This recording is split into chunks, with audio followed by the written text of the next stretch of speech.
तक जाती है।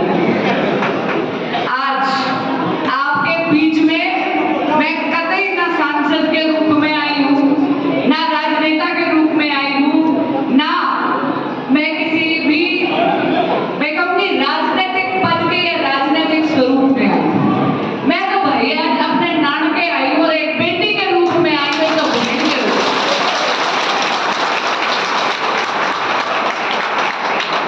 इसलिए आदरणीय सम्मानित मंच, मैं यहाँ आई हूँ अपने भाई खातर वोट मांगने।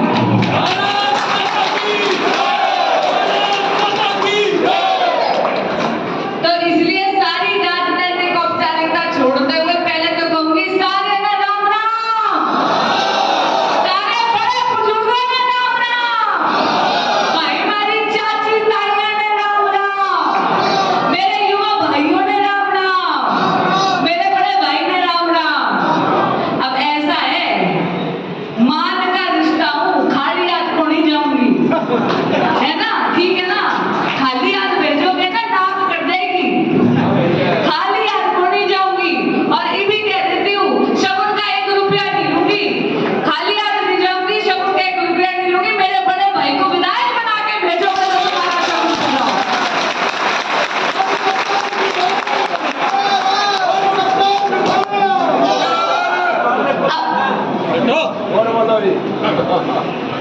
अब जब अपने नानके आते हैं तो मुझे लगता है मंच की औपचारिकता छोड़कर नीचे आकर अपने मामाओं, अपनी मामियां, अपनी मौसियों से बात करनी चाहिए, है ना?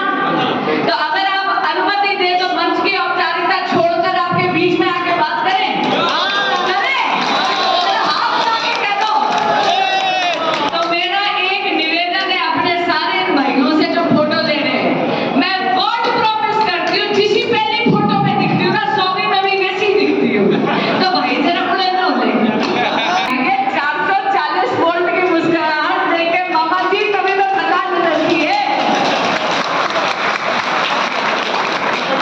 अब भैया आपसे निवेदन करने आई हूँ, खास करके अपनी मातृशक्ति से आप सबसे निवेदन करने आई हूँ कि आने वाली 5 तारीख को 4थे नंबर का कमल का बटन दबाकर, बिल्कुल कह रही ना, वेरी। तो पहले नंबर का बटन, कमल का फूल का बटन दबाकर मेरे बड़े भाई को आपने चंडीगढ़ विधानसभा में विधायक बना के दी। और ये क्यों करूं? पहली बात तो भाई कैंडिडेट ही नंबर 1 है, इतना धाकड़ कैंडिडेट है। आप भी जानते हो कि एक बार जिता के भेजोगे तो आपके बीच में नहीं।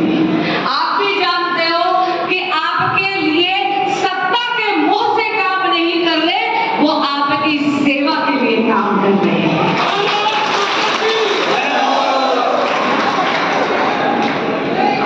इतना ज्यादा संगठन का उनका अनुभव है, इतना ज्यादा विभिन्न पदों पे रहे, इतना ज्यादा संगठन का अनुभव है कि संघ के संस्कार रगों में दौड़ते हैं। और आप भी जानते हो कि वो सेवा परमो धर्म जानते हैं।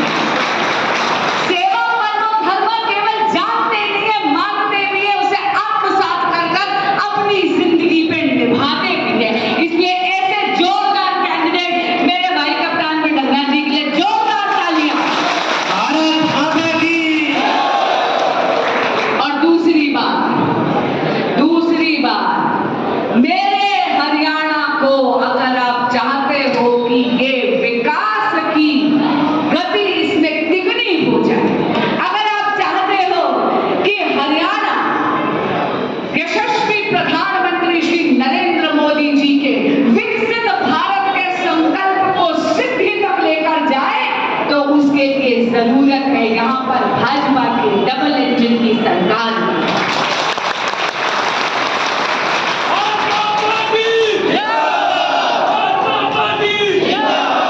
मेरी कुछ बहनें यहाँ दिल्ली से आई हैं, जरा आप खड़ी होंगी प्लीज। मेरी ये 3-4 बहनें दिल्ली प्रदेश से आई हैं, बहुत कर्मठ कार्यकर्ता हैं, लेकिन ये मेरा दर्द जानती हैं। और क्योंकि मैं अपने नानके आई हूँ, इसलिए मैं दिल खोल के अपना दर्द आपसे साझा कर सकती हूँ। कर सकती हूँ ना बाबू जी? तो मैं शिकायत लगाने आई। मैं ये कह रही हूँ कि जब डबल इंजन की सरकार नहीं होती तो उसका दर्द हम दिल्ली वाले जानते हैं।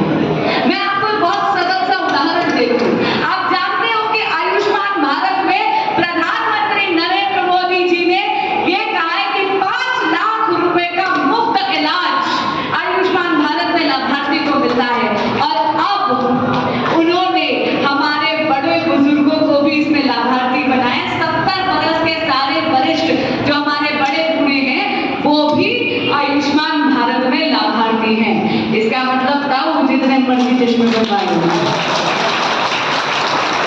इसका मतलब है जितने मर्जी वोटें बदलवा लेना। इसका अर्थ है कि आपको, युवाओं को भी अपने माता पिता की चिंता करने की जरूरत नहीं है। लेकिन आप जानते हो कि दिल्ली में, क्योंकि डबल इंजन की सरकार नहीं है, दिल्ली में केजरीवाल जी ने आयुष्मान भारत लागू नहीं होने दिया।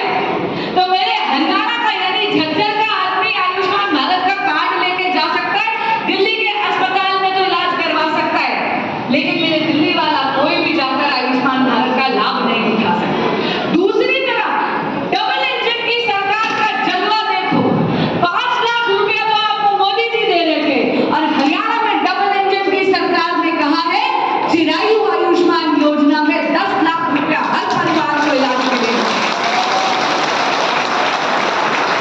तो ये मैं आपको कह रही हूं कि जब डबल इंजन की सरकार होती है तो इलाज के लिए 5 नहीं 15 लाख रुपया मिल जाता है।